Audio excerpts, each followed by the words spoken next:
The colossal site of Karnak, Egypt is one of the largest temple complexes in the world, with an incredible architectural, ritual, religious, economic, social, and political richness. This complex, which contains several temples, is situated on the right bank of the Nile to the north of the city of Luxor and spans over 2 square kilometers. The temples are grouped into 3 main enclosure walls and are recognized by UNESCO as a World Heritage Site. Today, Karnak is a tourist destination and since 1967, an excavation site for the Franco-Egyptian Center of Temple Studies in Karnak. Karnak is a dynastic temple constructed over many years. Every pharaoh wished to contribute a new stone, which is why this monument lacks a completely uniform design. With that said, the temples from the Ptolemaic period differ from those from Edfu, Dendera, and Komombo, which are very uniform. These temples were constructed using a method that was very efficient for the time. The process started with an original plan and ended quickly with a completed monument. On the other hand, throughout Egyptian history, Karnak has undergone additions, deconstructions, endless modifications.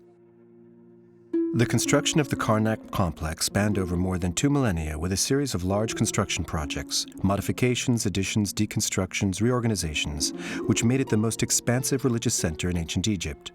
The main temple, dedicated to the god Amun-Ra, is oriented along an east-west axis perpendicular to the Nile, which it was once connected to by a canal and an artificial basin. The harbor served to bring barks and tugboats to shore for the large annual ceremonies along the Nile. The dock platform continues on to the dromos, a processional aisle, surrounded by cryo-sphinxes. Held between their paws are statuettes that once held the names of Thutmose IV and Amenhotep II until Ramses II replaced their names for his own. The rulers of Karnak, or pharaohs, have the power to completely destroy and replace monuments. Throughout the new empire, this is exactly what happened. In the Ramesside period, there are slightly different practices to the extent that instead of rebuilding the monument entirely, they effaced the name of the old pharaoh and put in its place the name of the new sovereign. This is architectural politics at its cheapest, since only the royal cartouches had to be changed. This is also done for certain edifices during the new empire. The cryosphinx, or cryocephalic sphinx, is characterized by a body of a crouching or resting lion and a head of a ram with curved horns. It alludes to the god Re and symbolizes at once physical power and fertile vigor. The animal is an exceptional being that brings together the strength of the lion and the passion of the ram. Thus, this worship of vitality has made Karnak a destination for numerous pilgrimages, which have also left their mark. This is an Egyptological study that also takes into account the graffiti on the columns left behind by visitors. The placement of the graffiti indicates the burial level of the temples for the periods during which travelers could visit the temple.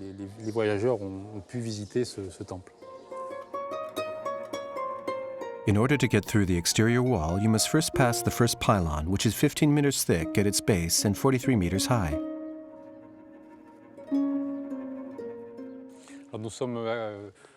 We are now in the first court of the Amun-Ra temple, which is situated between the first and second pylon. It is the vastest court of the entire temple. Within it, there's a large colonnade.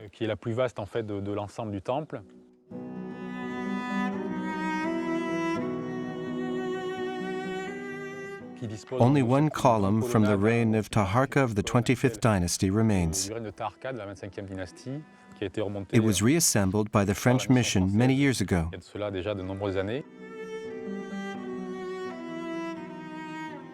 On the lateral walls and columns, we can see the burial levels of the temple from the 19th century, before the first major excavations of this era were carried out.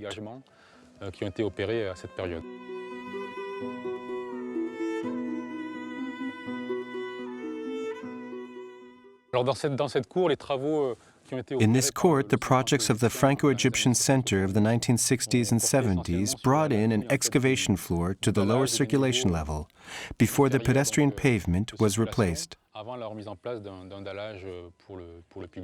This allows us to observe the numerous ways in which the pavement was used in relation to earlier edifices.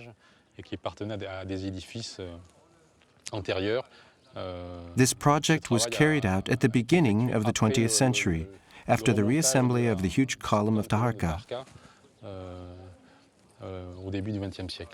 In a place where space and time multiply, archaeology has much to do to dismantle the imbroglio that is the reuse of the stone from ancient monuments into more recent constructions.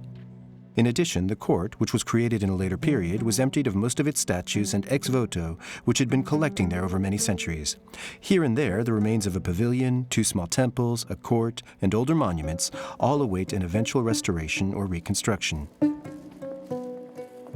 Of all the buildings that made up the court, only a beautifully restored triple chapel altar, constructed for the ships of Amun-Ra, Mut, and Khonsu, remains.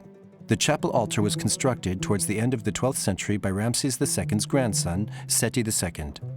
During this time period, it was found in the forecourt by the second pylon. Some 10 days out of every year, the god Ammon, who resided in the Karnak Temple, would return to the Luxor temple for the Opet festival.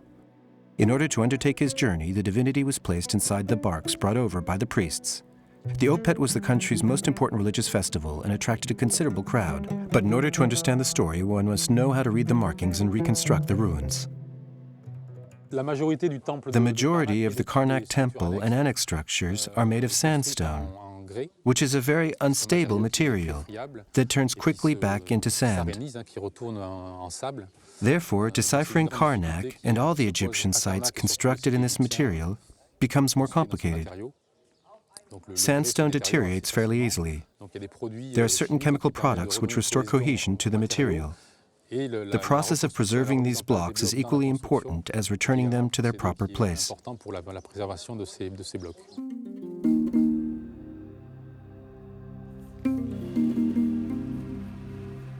Once these blocks have been identified, localized, and restored, the reconstruction work begins.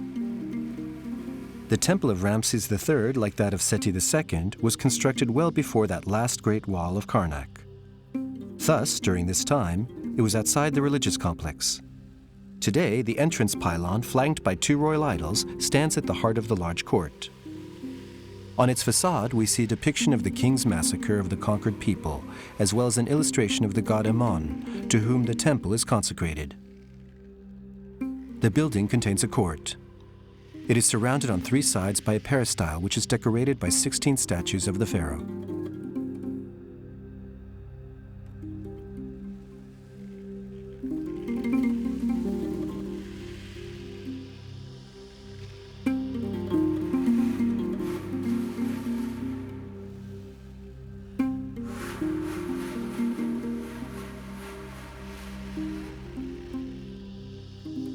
The Temple of Ramses III also has a vestibule supported by 4 columns, a hypostyle room of 8 columns, and 3 chapels which were intended to receive the sacred boats of the Ammon, Mut, and Khonsu triad.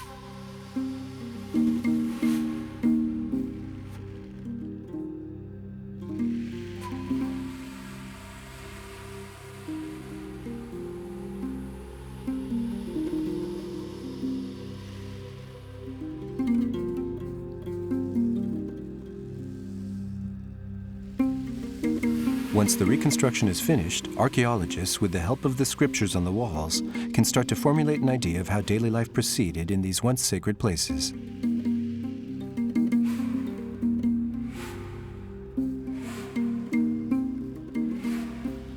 To the back of the great forecourt stands the second pylon. It is about 100 meters long, and its height almost reaches 30 meters.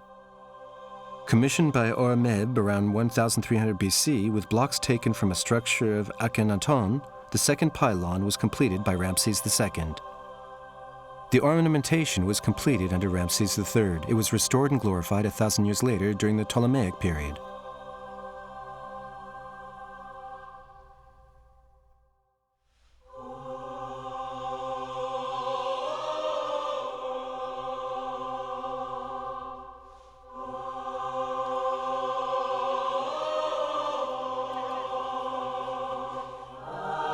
The second pylon precedes a large hall before which stand colossal rose granite statues, one of which was usurped by Pinigem, a great priest turned pharaoh. However, it is generally agreed that they date from the era of Ramses II when the temple was at its peak.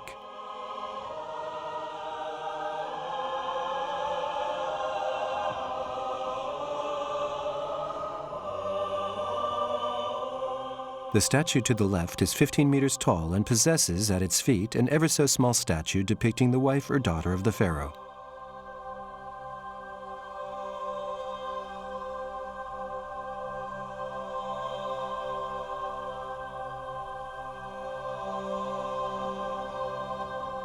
Scientific research is a legion of false leads and enigmas.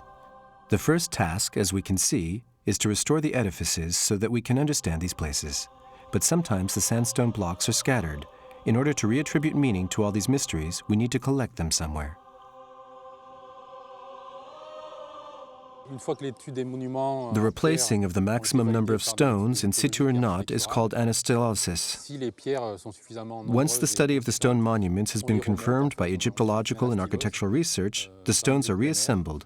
That is, if there are enough. Anastylosis is carried out in the open-air museum, which is uniquely intended for this type of reconstruction. This technique rebuilds what has been completely destroyed while preserving the stones at the same time. The stones keep much better when they are reused in the constructions rather than left outside under benches. After, it becomes a question of whether the number of remaining stones is an issue or not. The convention states that if we have a stone and we know its position within the temple, if it is technically feasible, we put it systematically back in its place. The off-site reconstructions allow historians to improve their historical understanding, notably thanks to the scriptures on the stones.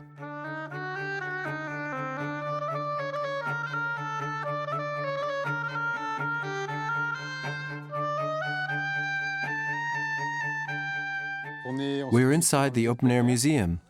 It is positioned along the northwest axis of the Great Wall of Karnak. This space is dedicated to the reassembly and restoration of monuments.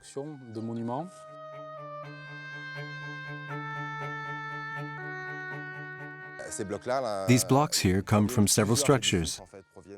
They come from Thutmose II, Thutmose III. They might be already analyzed or in the process of being analyzed. Perhaps they will result in a restoration. Here we have taken out all the blocks that we need. Today, almost 80% were already reassembled. If the monument permits and we have a sufficient number of blocks, we propose a full-scale approval of these Egyptological restorations. What we have here is a limestone monument, a structure from Thutmose II and Hatshepsut that is in the process of being reassembled according to Egyptological research. We find ourselves here in front of the first wall that was built.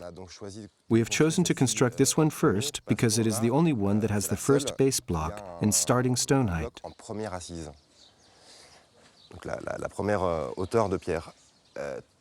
For the rest of the walls, we're missing the first meter. In order to have the exact height of the edifice, we must begin with the only wall of which we have the full height. The work is very precise. When fixing the altitude of a block, we must measure to the millimeter. Our original plans didn't give us this kind of precision. Therefore, it is our job to precisely define all the architectural elements before construction so that we know where we are going to put everything. We began by putting up this wall since we have its total height. There's a single block on top that is a lacunar. We have a photo of it that was taken when it was completed at the beginning of the century. After a century of alterations, only this little bit remains. With a ratio, we can determine fairly accurately the height of this block, and therefore the height of the entire structure up to the ceiling. With this height, we can then determine the altitude of the first block for all the other walls, and ultimately find the exact altitude of the structure. Over time, the puzzle takes shape.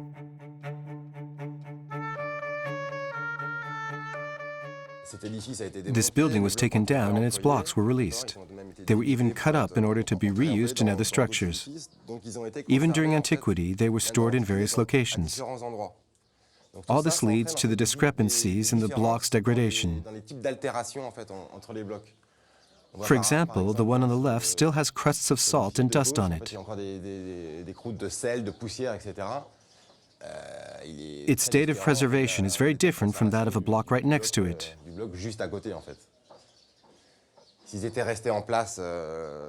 If they stayed out in the same position, there wouldn't be these differences. It is because they are reused and then stocked in different places that they are subjected to completely different forms of degradation. Once the blocks are placed, the restorers will come and verify the state of all the blocks. We're going to take a look at another construction project that is stopped for the moment. The walls of the chapel have been constructed. The slabs, whose blocks were collected from 300 meters behind us and dragged here by truck, still need to be put in place. This is a large block of limestone which weighs about 45 tons. There are still some fragments left to glue. We can see them in front of us there. The collection of fragments has to be readjusted and glued to this enormous slab before we can put it on top of the edifice. We are just in front of the chapel in order to show you where the slabs will be placed. The large block should weigh, after it is entirely glued together, around 60 tons. It will go above the wooden beams that we have here. Those there are the buttresses that prevent the chapel from shifting during breaks. After a precise adjustment of its location, the large linted block will be placed into the socket, which is just over there. The difficult part of assembling these fragments will be the intricacy of the side of contact, which is extremely rough with many nooks. It will be very difficult to adjust them. The technique we will use implements gravity in order to find the proper means of assembly. Now, when the face is vertical, we cannot implement gravity. We're going to have to raise the block and put it in the trench so that the side of contact is horizontal. There, with our crane, we'll be able to bring together each fragment and, using its own gravitational weight, find its position. Once accurately measured, we will be able to bring the lower block, the lintel block, which only weighs around 20 tons, and place it in back.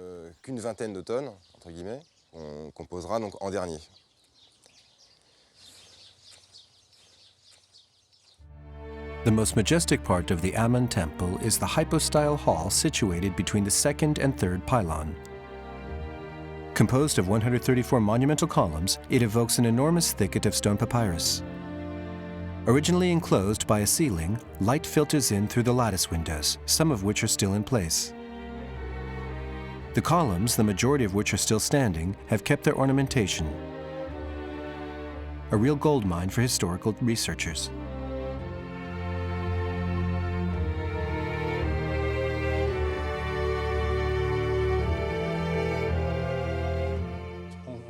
There we find the great hypostyle hall of Karnak, the most representational and recognized monument of the Karnak complex.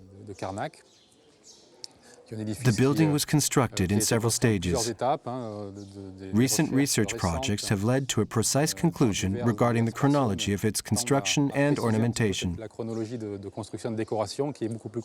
chronology of the installation of a hypostyle hall like this one is much more complex than one would imagine for the time period. These construction projects were spread out between the 15th and the 13th century BC.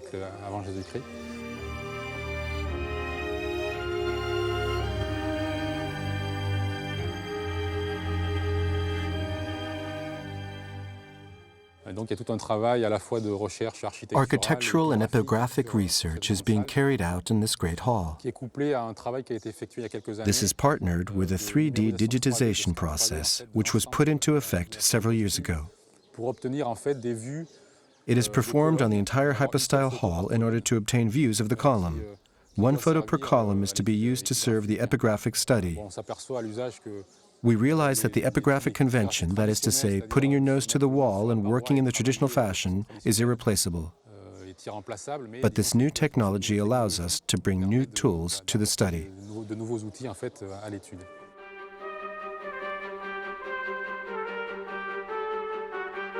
Epigraphy is a study of inscriptions made on materials like stone or clay. The science works to date the inscriptions in order to place them within their cultural context, as well as translate them and deduce the essential information that can be extracted. Today, numeric epigraphy is an essential tool in modern archaeology. The epigraphic analysis of the perimeters and the exterior walls of the hypostyle hall has already been put into effect by the University of Chicago, who started several years ago and still continue to work on this project.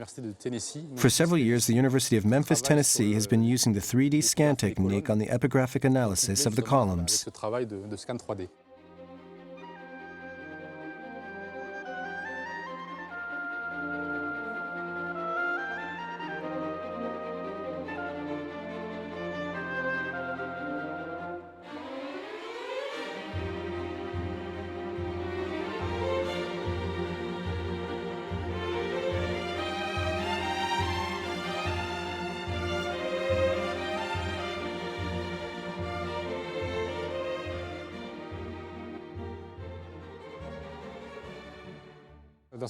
In this hypostyle hall, distinct phases of construction and decoration have taken place. In the Ramesside period, there are instances where certain pharaohs efface and replace the names of their predecessors. We have palimpsest texts that subtly mention this. Only the eye of the epigraphist can discern and distinguish these phases of decoration.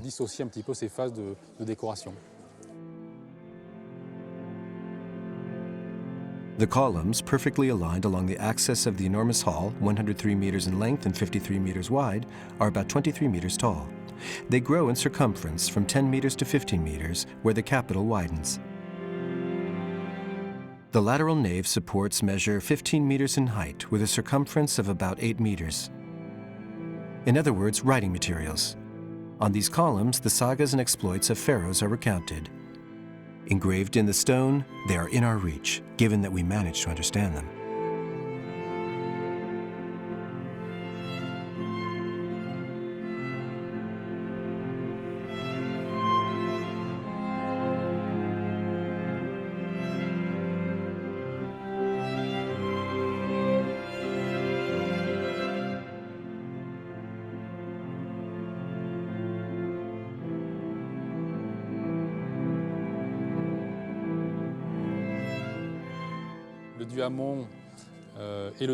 Amun is the main god of Karnak. At first, it was a provincial god, but later it appeared in a very important way in the Egyptian pantheon at the start of the Middle Empire.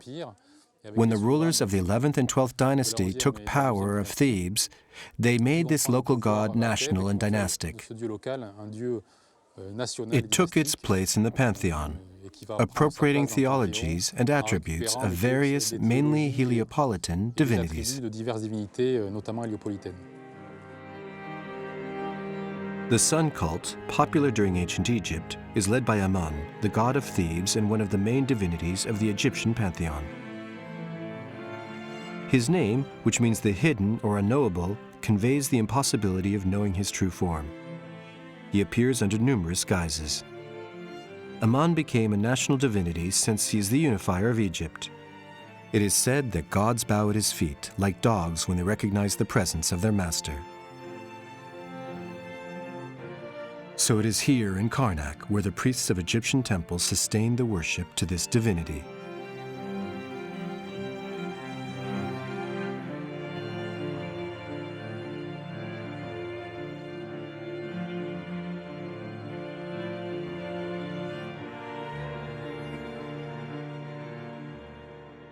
The worship of the god Amun.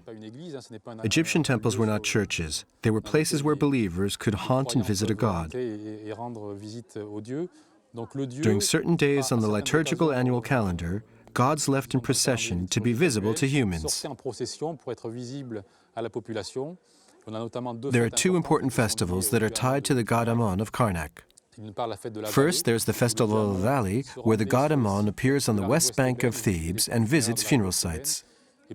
Second, the Opet Festival, when Amun visits the Luxor Temple, which is considered the southern harem connected to the Karnak Temple. At the peak of his following, Amun is associated with Re, the sun god, becoming the cosmic god Amun-Ra, the eternal, the lord of Karnak, creator of all that exists, master of everything, and who is established in all things. Some legends say that he fertilized the cosmos with his semen.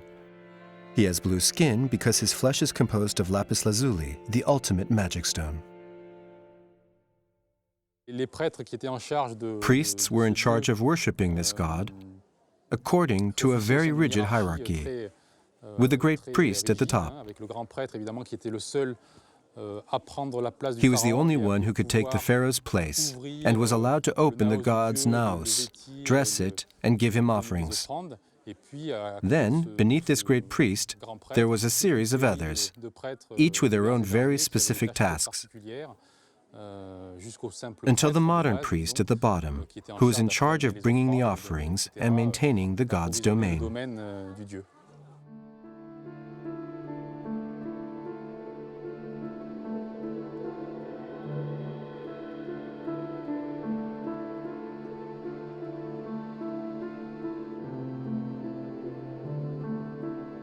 The space, the Amun Temple Square, which extends above the third portal, was constructed under Thutmose I and II, along with a monumental pylon, the fourth portal, and 2 pairs of obelisks.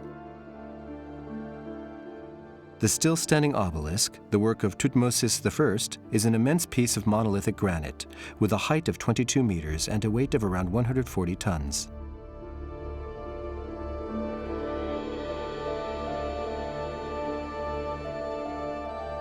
Other monoliths were broken down in order to be transferred to important places within the Roman Empire, or were broken by earthquakes.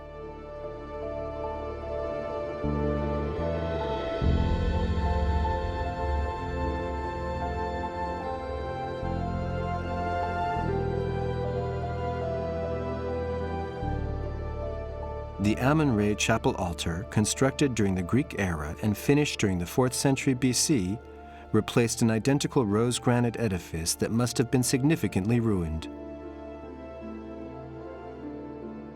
The boat chapel is very simple. It opens on a divine axis at its 2 ends so as to create an open space for movement and travel. The entrance is located at the Great West Door. The bark bearers come in through the vestibule.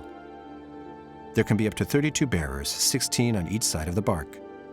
The offerings to Amun, which are depicted on the walls, are the subject of a new epigraphic study on Karnak during the Greco-Roman era. This chapel altar dates back to the reign of Philippe Aridios, the half-brother of Alexander the Great. It is an historically recent monument, even for Karnak, that dates from the 4th century BC. Like Alexander the Great and his successors, Philippe Aridios was a Ptolemaic and treated like a full-fledged pharaoh. Priests appearing in the scenes of this monument, making offerings to the gods, represented Philippe Aridios in the same way as they would ancient pharaohs, such as Thutmose III or Ramses II.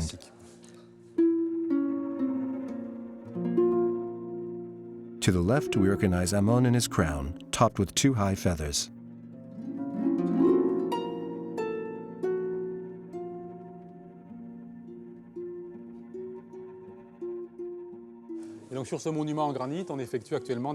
On this granite monument, we are currently performing epigraphic readings of the set of walls, the texts, inscriptions, and decorations, in preparation for a publication on these monuments.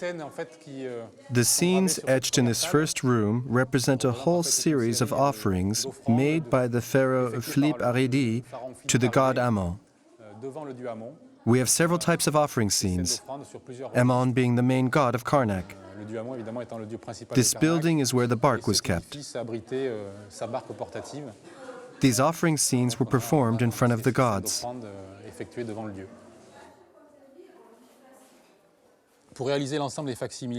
To complete the set of facsimiles for this wall in the first hall, it takes about 1 month, with 2 or 3 epigraphists working full days.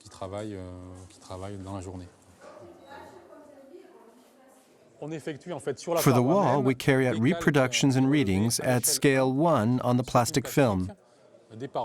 We take into account all that we have on this plastic film. We note the inscriptions, the decorations, the ruptures.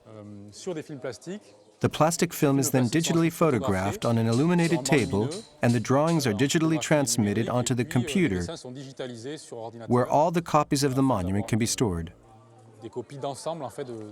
Inside the Great Walls of Amun, there's the main temple, which was dedicated to Amun-Ra. It is situated along an east-west axis. All around in this enclosure, there are other minor monuments, somewhat important temples, and minor chapels, which are associated with a series of divinities. There's Khonsu, the son of the Amun triad, and his wife Mut to the south. There also is the Opet Temple, which is an Assyrian sanctuary. There's also an entire set of chapels devoted to the cult of Osiris, which trace back to the 1st century BC. They're scattered all over the northeastern section of the Karnak Temple. Also to the north, we have the Ptah Temple, which used to be located outside of the Great Walls of Amun, where it was first constructed during the 18th dynasty. Then, during the 30th dynasty, it was subsequently inserted into the Great Walls. The Ptah Temple is separate from Karnak. Along the way, other crews try to reattribute meaning to the seeming chaos, which is teeming with information. The study of the eroded blocks that scatter the Karnak site takes a long time. Each section is analyzed according to the given issues from such and such time period.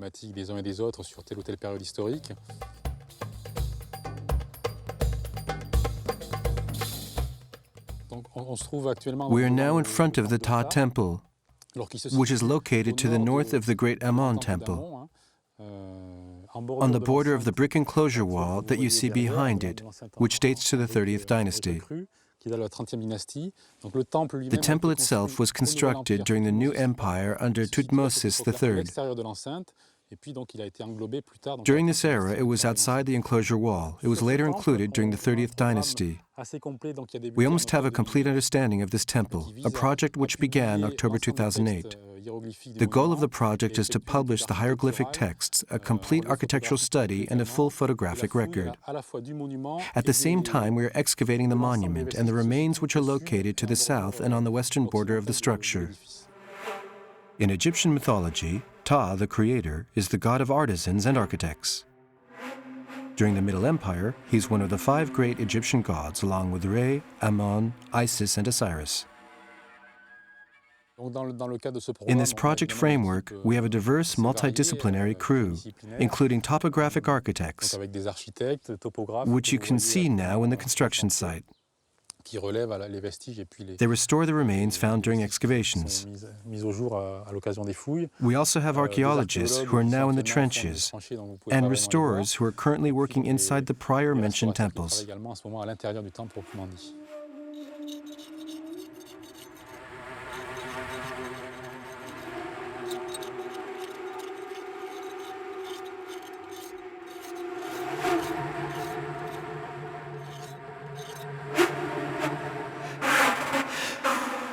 The Ptah Temple, separated from the main Amun sanctuary, was never subjected to a true reading and restoration. All of this is to be performed during this mission. We can begin to put together the pieces. You have to imagine we have a temple that is the stone epicenter. All around it are shops and enclosure walls which are being built, one after another, slightly modeled after the Karnak Temple with its great enclosure walls. However, before these previous enclosure walls were built, we recognized that there was a much more restricted space.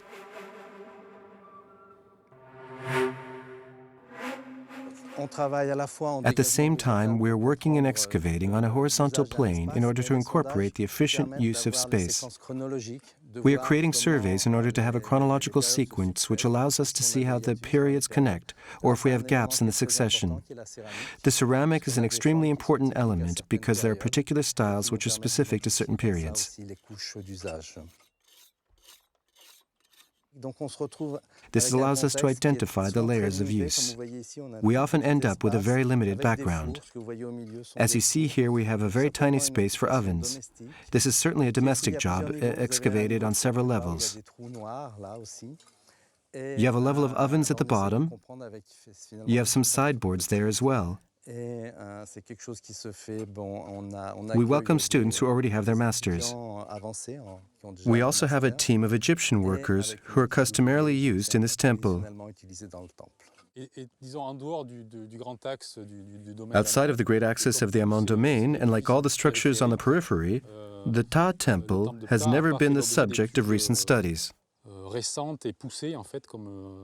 This location doesn't receive the same level of endorsement as the Amun Temple. Therefore, it is interesting on the one hand because the building is human-sized.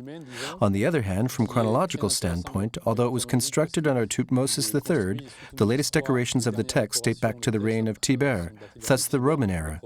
This human-sized temple has a condensed history, which allows us to complete a study in a relatively short amount of time.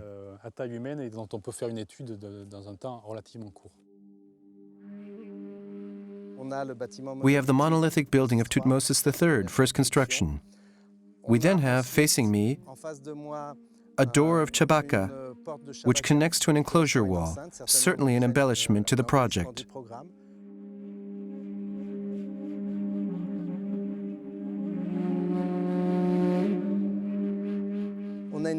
The second door of Chabaka is located a bit farther. We have a small monument by itself in the middle. The second door is just after, to the left of the palm tree. We see that there are typological changes with the lateral entrances. We can prove that this monument had a covered courtyard under Thutmose III. We have a beautiful work of restoration.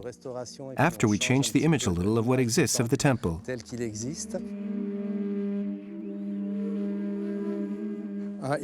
We have to also take into consideration that its entire environment has changed, notably because of the Great Wall of the Amun Temple used to be much smaller. Originally, the temple was outside of the Amun complex. We know that the temple was the last stop. When the gods leave to visit Luxor or other places, we know that the procession comes back to this temple in Karnak. It is the last stop. During the era when Thutmose III constructed it, this is an extramuros temple, which will later become an intramuros temple with the Nectanebo's construction of the Great Wall. On the other side, a bit farther, there's a complex called North Karnak. This religious complex contains a temenos. However, this temple saw its temenos and domain reduced as a result of the construction of the Great Wall that came to border the north side of the temple. A piece of the alterations made by the Ptolemies can be explained with a small lateral door, which we see here. There used to be a lateral door on the other side during the reign of Thutmose III. However, with the construction of the Great Wall, it was blocked from being further used. Just below, we also see stone levels and doors clearly demarcating an access which is perhaps related to the monument seen over there. They are also in the middle of being excavated. There's a section that is less understood. It is in the process of being better deciphered from a topographical, geographical, and historical standpoint.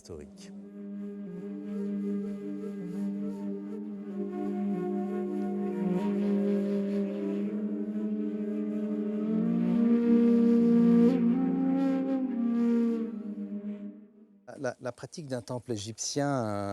temple is a very exclusive place to give worship to a god or a statue of a god, but this worship is not carried out by everyone. It is carried out by a priest who is the representative of the pharaoh. Ultimately, only a divine being can give worship. It is not something that's open to the public. Contrary to this beautiful view that the Egyptian temples offer, this is not a central meeting space. Instead, there is motion, with a series of doors that isolate it from the outside. For daily worship, we can see that there are a series of lateral entrances. This is not at all a vista, nor a space that was visited by the public.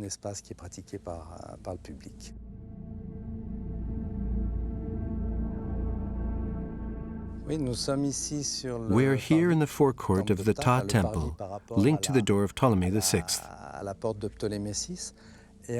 We have a view of the entire series of doors which embellish this sanctuary. They were constructed by the sovereigns and were most certainly restored. In the background, we have a door which still opens into the main room, which leads to the chapels of the Ta Temple. We approach the holier, since behind me is a room which leads to two chapels. There we have in the courtyard the original project of Thutmose III, which was covered by the Ptolemies, evidenced by the fact that covering blocks were found in this space. There's an observable rise in the altitude, a very particular cliff, and above there's a Ptolemaic increase in elevation with a window, a perfect cutout. And if we discern carefully, we even see a groove, and it is clear that there was once a screen wall. These records are accompanied by an architectural study that allows us to define the history of the monuments along with their numerous reconstructions. We can restore the others. There's one on the angle and one on the axis. We're succeeding in restoring the roof, also by using blocks found outside and restored columns. A comprehensive study of the temple has therefore been undertaken. It will permit us to present an epigraphic series covering a large portion of Karnak's history.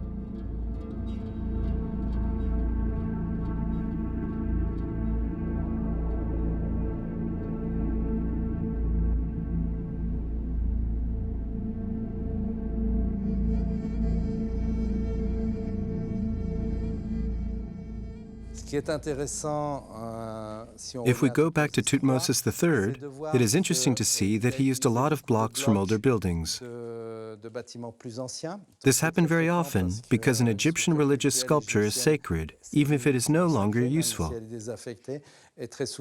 Very often we find in the base, or within the structure, elements that were reused from ancient buildings. There we had the surprise of finding, both in the chapels and the courtyard, the large white limestone floors that came from an older structure. We see that there are elements which we can clearly identify as cornetto cornice, which I'm in the middle of cleaning. We can classify them under the palmette motif. For the moment, we have a good 10 or so blocks which allow us to imagine a building of a certain stature. We also have on the other side, at the base level, two areas which reuse the lime and sandstone blocks from Hatshepsut and from Thutmose III as well. You can see that it's had a very short life. We see that the reuse of blocks in large work of latter buildings is a true conundrum for archaeologists. As we have seen, we must clean the remaining parts and also account for the parts that are missing. A project foresees having to even copy the statues borrowed by Western museums so as to return them to their environmental origins. Now we're entering into the axial room, which is dedicated to Amun. It's divided into two chapels, to the north the Ta Chapel, and to the south a chapel dedicated to Thoth, which was partially destroyed. In the north we're lucky to have the whole structure, which is not the case here. We don't have the ceiling here.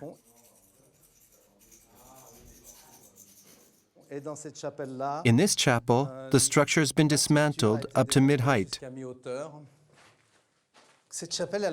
This chapel is special. Our predecessors have found that this second statue wasn't originally here. We know that it came from the Temple of Amun-Ra III.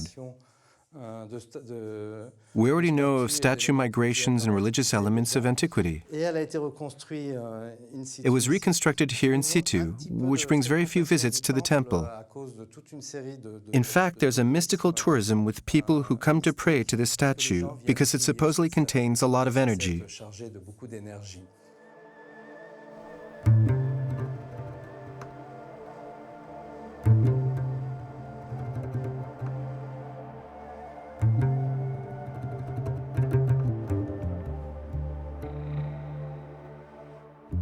We leave the Ta Temple for the festival hall of Thutmose III, which continues along the central axis towards the east. Behind the main sanctuary of Amun, Thutmose III built the Akhmenu, said festival temple. This ceremony of the pharaoh's rebirth took place after 30 years of a pharaoh's reign and reoccurred every 30 years.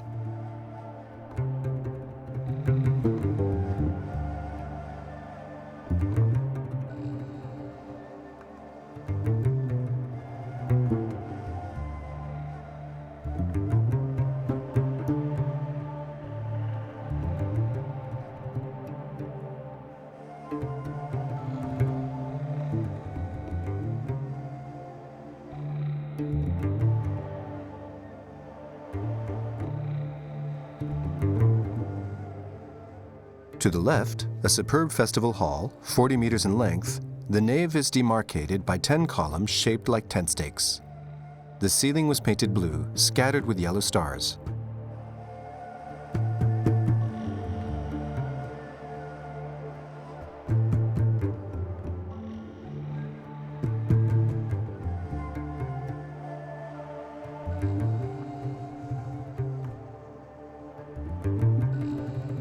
Around the nave, the basilica edifice is made of aisles which lead to a series of lateral halls. Two of them, called the Botanical Room, are particularly remarkable for their decoration, like a catalogue inspired by the flora and fauna of the king's conquered kingdom.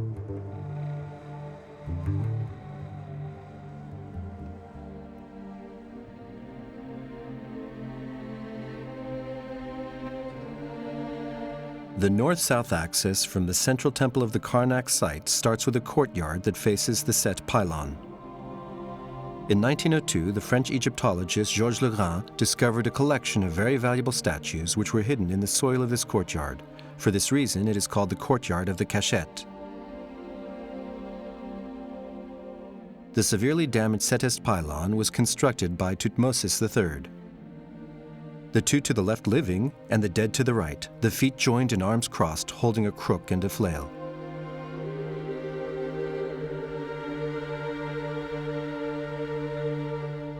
The north face of the eighth pylon represents the king in action, with the gods and a procession of the sacred boat during the Opet festival. On the lower level, the wing contains a text of Hatshepsut, which gives homage to his father, as well as his confirmation as king. On the upper level, the sacred boat carried on the shoulders of priests led by the king in front of Amun. As he did for various monuments of his time, Thutmose III modified the set.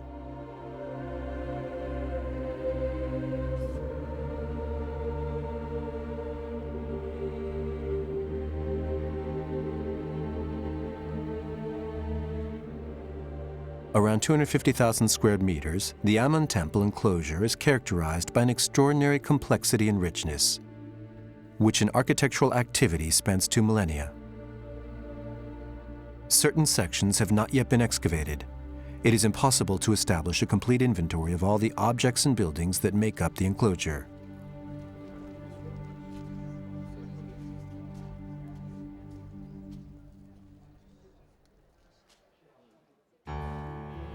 There still remains many mysteries to be solved, many missions to carry out, which will write new pages in Egyptology, and even more will help to reinterpret the history of ancient Egypt.